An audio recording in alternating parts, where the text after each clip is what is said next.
Assalamualaikum warahmatullahi wabarakatuh. Saya Redian Mulyadita, dosen program studi Perbankan Syariah, Fakultas Ilmu Pendidikan dan Sains Islam.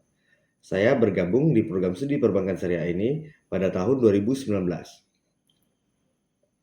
Pada semester ini saya diberikan kesempatan untuk mengampu mata kuliah perpajakan, yang mana saya sendiri memiliki latar belakang di bidang perpajakan, serta memiliki pengalaman menangani kasus SP2DK, wajib pajak orang pribadi, dan wajib pajak badan.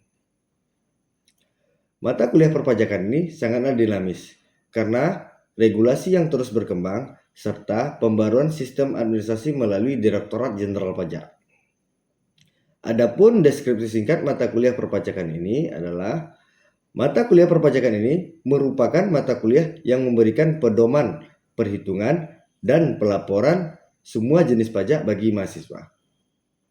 Pada mata kuliah ini, pengetahuan terkait ketentuan pajak secara material sebagai landasan pemahaman dan pemenuhan kewajiban pajak lainnya. Materi pembelajaran yang saya akan berikan ada 13. Yang pertama, definisi perpajakan Indonesia subjek dan objek pajak. Yang kedua, fungsi dan azas perpajakan. Yang ketiga, pajak penghasilan. Yang keempat, subjek dan objek pajak dalam dan luar negeri. Yang kelima, pelunasan pajak. Yang keenam, pajak penghasilan kena pajak. Yang ketujuh, pajak penghasilan karyawan dalam negeri. Yang kedelapan, pajak penghasilan karyawan dalam negeri. Yang kesembilan, pajak penghasilan PPh 22. Yang kesepuluh, pajak penghasilan PPh 23. Yang ke-11, pajak penghasilan PPh 26. Yang ke-12, pajak penghasilan PPh 25. Yang ke-13 atau yang terakhir, ansuran pajak. Sumber pembelajaran atau buku yang saya pakai dalam saya memberikan pembelajaran yaitu pertama, buku Waluyo tahun 2019, Perpajakan Indonesia, penerbit Saleba 4. Buku yang kedua, Resmi City 2015, Perpajakan, penerbit Salemba 4, Jakarta Selatan.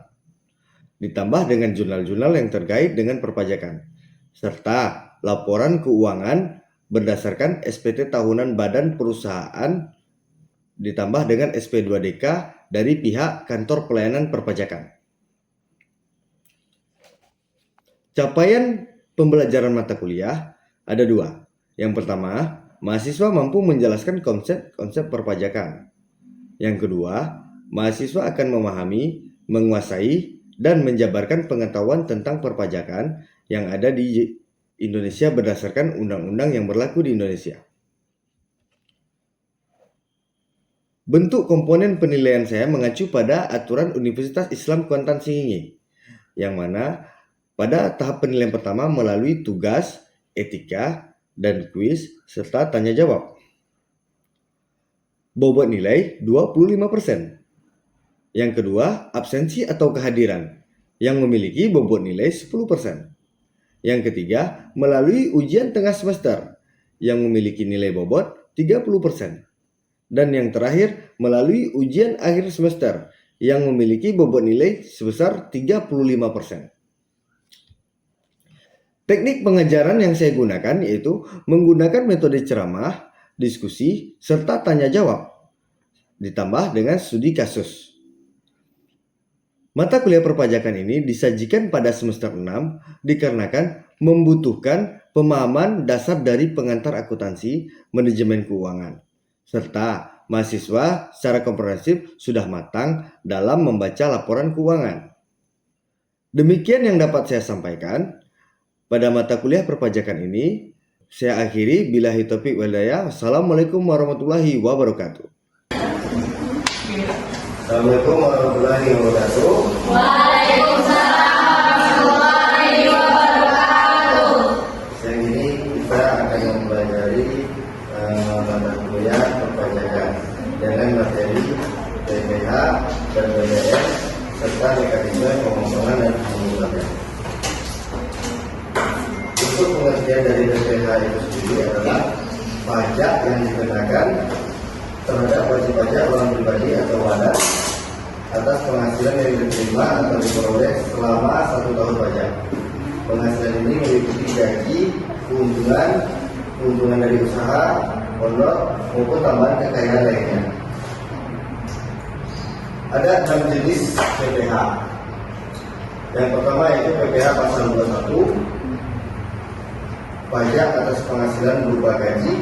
Kemudian PPh pasal 22, pajak yang dipungut oleh bendaharawan atau badan tertentu dalam bentuk pemerintah atau swasta terkait kegiatan perdagangan atau impor. Yang ketiga adalah PPh pasal 23 yang disebut dengan pajak yang dipotong saat terjadi transaksi seperti transaksi jasa, dividen, royalti, bunga, dan sewa antar badan usaha. Yang keempat adalah PPh pasal 25. PPh pasal 25 adalah berupa ansuran pajak bulanan yang dibayar sendiri dan wajib untuk meringankan beban pajak tahunan. Yang terakhir, yang kelima adalah PPh pasal 29, yang mana adalah jika seandainya PPh pasal 22, 23, dan 25 tidak cukup untuk menutupi kekurangan pajak terutama yang harus dibayarkan, maka akan dilunasi melalui PPh pasal 29 yang bisa kita ambil. Intinya PPh pasal 29 ini adalah pelunasan dari PPh terutama. Yang keenam adalah PPh final pasal 4 ayat 2, yang mana pajak ini langsung dikenakan pada satu transaksi atas omset suatu badan usaha atau wajib pajak orang pribadi dengan tarif itu 0,5%. Masuk ke mekanisme perhitungan PPh pasal 21. Dalam PPh pasal 21, mekanisme perhitungannya, mekanisme pemotongannya adalah dipotong oleh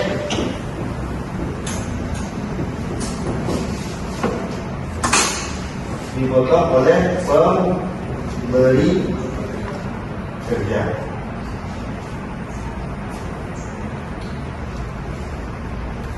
Pada PPh pasal 22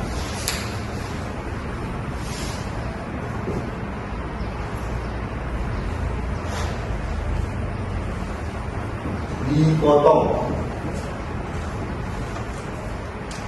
oleh bendaharawan, pemerintah atau swasta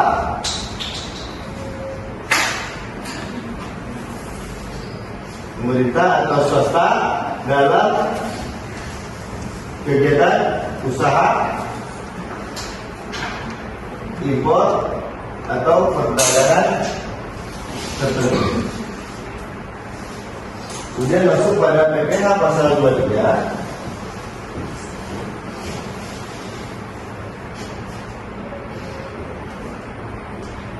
PPh yang dipotong atas jasa usaha, dividen, dan royalti. Yang mana sifat dari PPh pasal 22 dan 23 itu sama-sama bisa dikreditkan sebagai pengurang pelunasan PPh 29. Pada pasal 23 ini ditentukan dengan tarif masing-masing, yaitu contoh jasa itu 2%, dividen bisa mengacu pada 15 sampai 20%, tergantung wajib pajak orang pribadi atau badan usahanya. Kemudian masuk ke PPh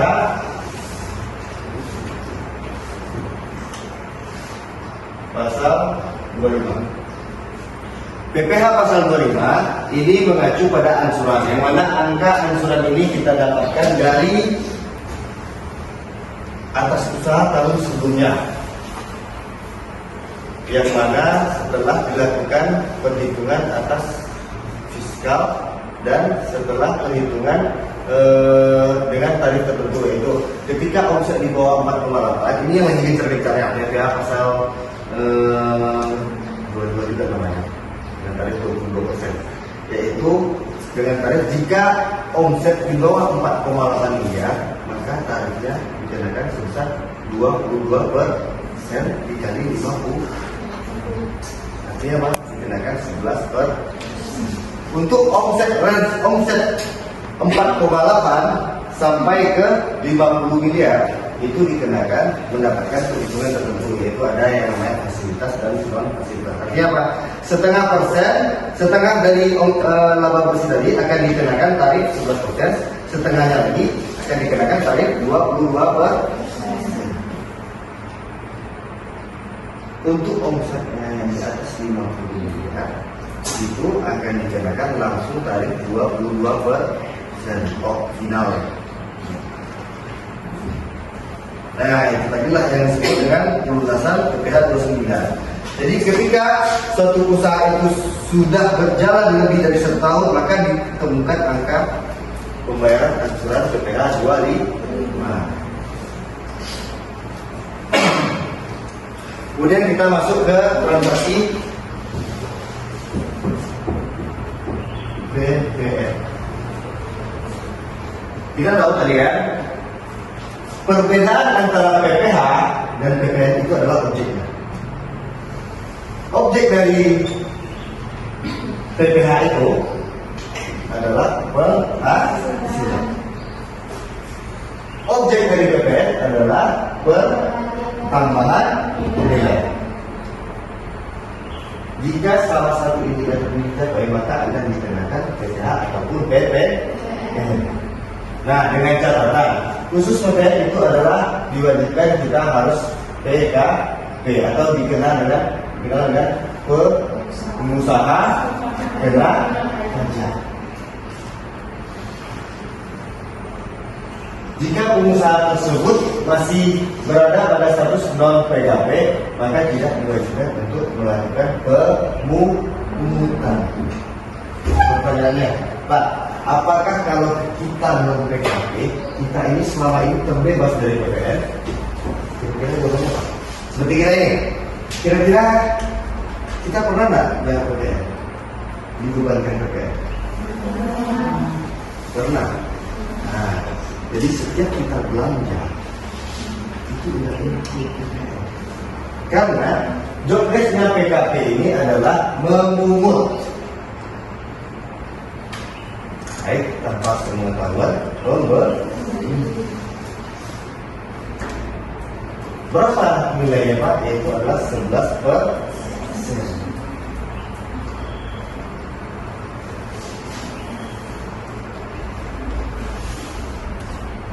Jika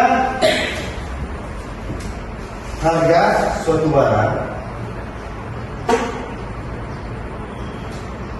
dengan harga jualnya sebesar Rp10.000, maka PPN-nya ada pada angka 1.100. 1.000 PPN 1.100. Pak, bagaimana mekanismenya, Pak? Kami kan tidak tahu siapa yang menanggung PPN, kepada siapa PPN ini dibebankan, dan siapa yang memungut PPN. Ada yang tahu tidak kira-kira? PPN itu yang memungut siapa? Kan ada dua. Nah, setiap ada transaksi pasti ada penjual dan pembeli. Yang memungut PPN itu siapa? Secara umum.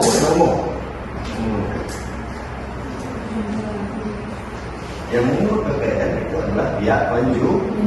Ini secara umum. Bisa suatu waktu yang memungut PPN juga pihak pembeli itu sendiri.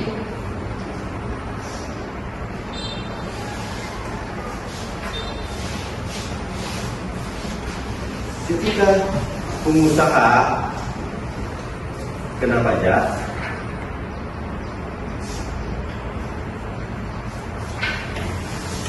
ingin memungut PPN, maka mereka wajib pajak badan atau orang tersebut menerbitkan yang namanya faktur pajak.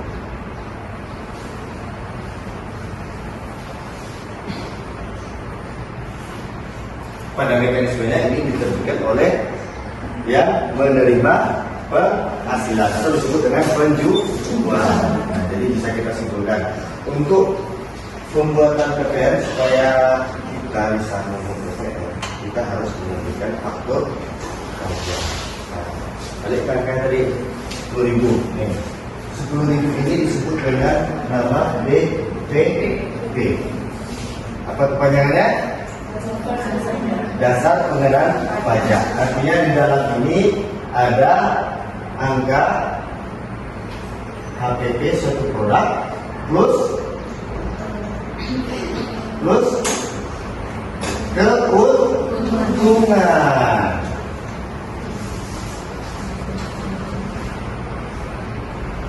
Dari angka DPP inilah bisa kita untuk menghitung berapa PPN-nya.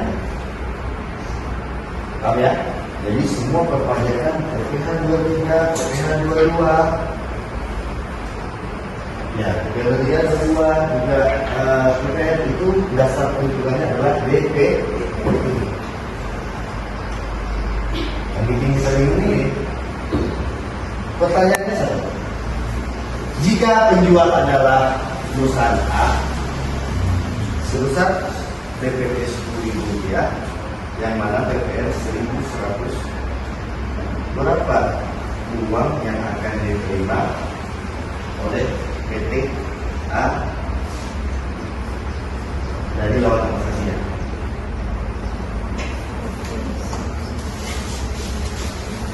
Berapa kan? 11.100. Pada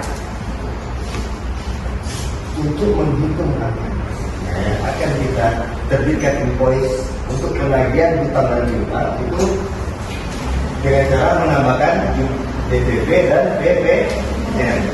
Ini saya DP tadi 10.000, PPN itu 1.100. Maka berapa tagihan kita?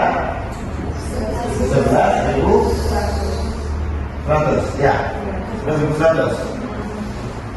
Gampang kan? Pak, nah itu masalahnya ini.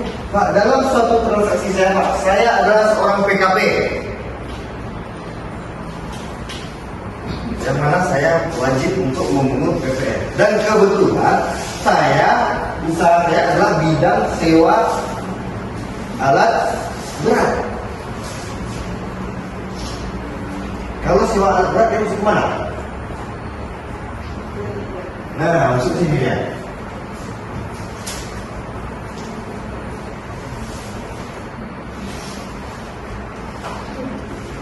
Tentu transaksi itu yang mana di dalamnya ada DPP, PPN, plus PPh, bertiga.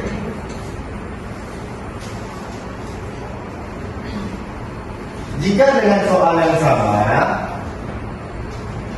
pertanyaannya berapa tagihan yang akan ditagih oleh perusahaan A kepada perusahaan B?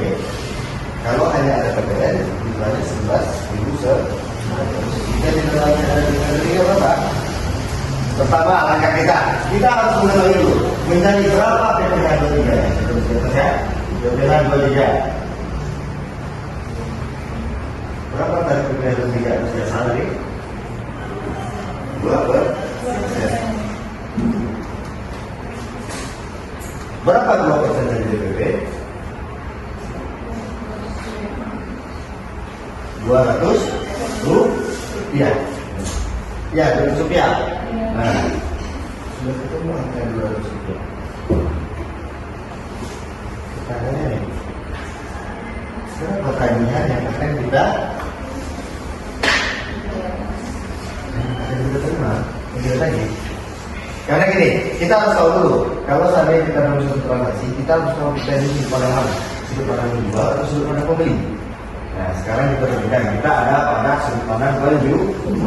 Berapa uang yang akan kita tagih atau yang akan kita terima? Berapa? 11.000. Nah, ini Bingung kan di sini? Makanya coba kita simak. PPN itu sifatnya dipungut. PPh 23 itu sifatnya dipotong. Oke, kita lihat objeknya dulu. PPN ini dibebankan kepada penjual atau pembeli?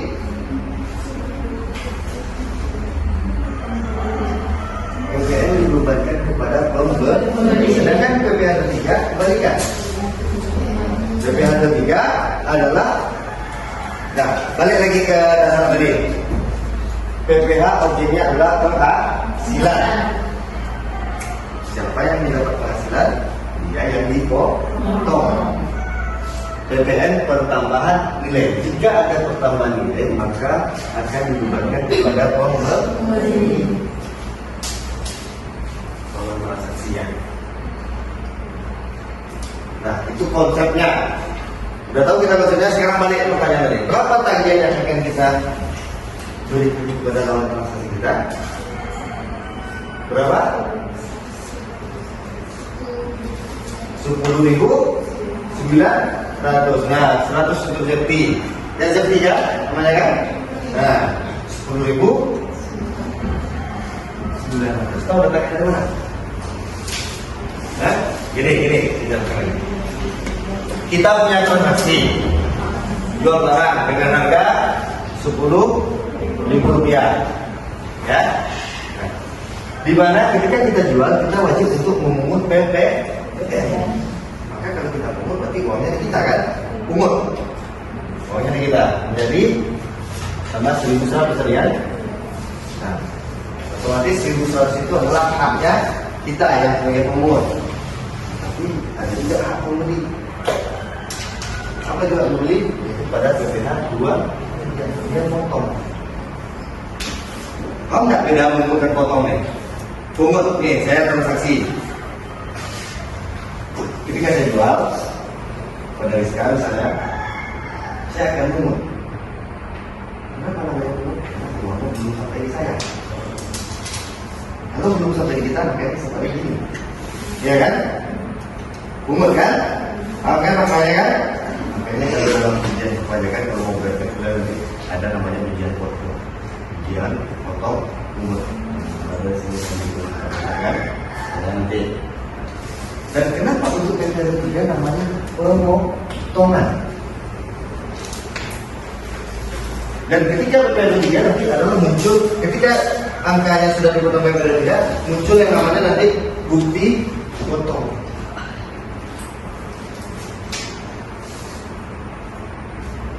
Kenapa namanya dipotong?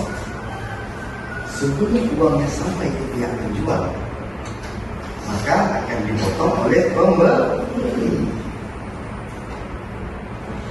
Jadi, bisa kita simpulkan PPN ini kewajibannya yang memungut adalah penjual. Untuk PPh 23 kewajibannya yang memungut adalah potong adalah pembeli. Begitu juga yang satu sama. Sebentar kan kita belajar ya. Kita paham nggak mekanisme? Antara PPh 22 dan PPh 23 nya bersama mekanisme.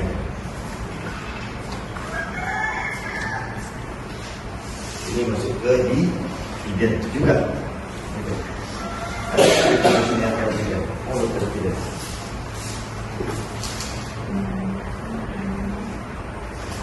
Dividen.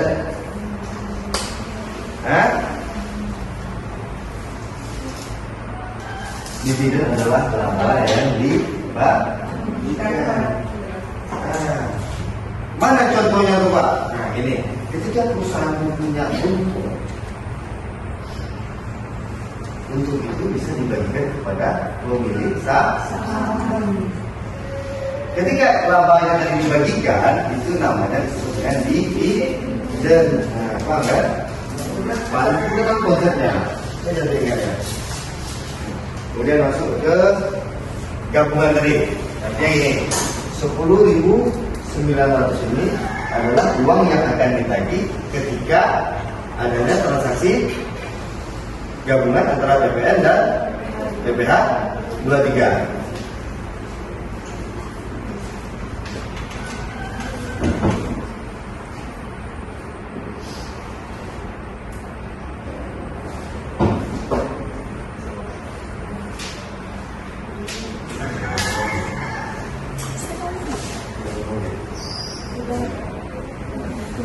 Baik, sampai di sini sebelumnya saya ingin melakukan tanya jawab dulu. Tanya jawab kepada mahasiswa semester 6 ini.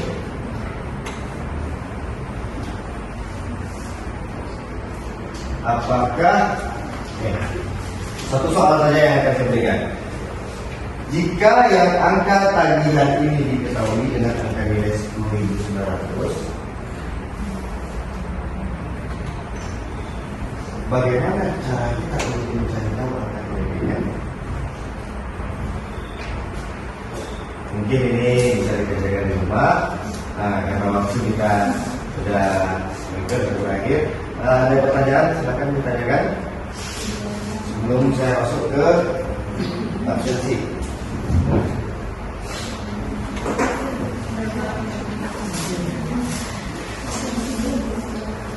Saya absen dulu ya kan? Sajidat Indriani, Sakina Lestari, Lydia Elsa Putri, Elvina, Aptisia Mepilia, April ya, contohnya, Juli, Eka Ramadanti, Hadir, Mirza Herdianti,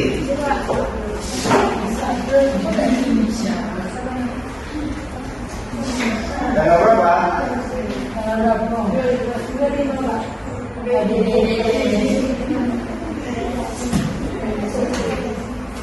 Santia Bella,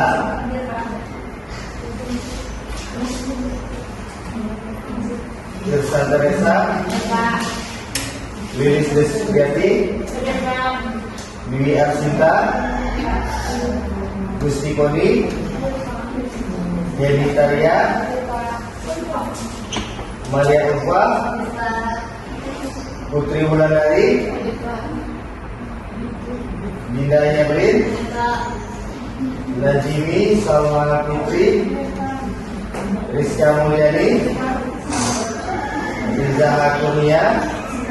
Rizka Kurnia, Niken Desma Putri. Baik, mungkin sampai di sini pembahasan kita tentang terkait PPH dan PPN yang akan bisa kita lanjutkan pada pertemuan selanjutnya. Sebelum kita tutup, kita ucapkan alhamdulillah. Baik, saya tutup dengan wabillahi taufiq wal hidayah. Assalamualaikum warahmatullahi wabarakatuh.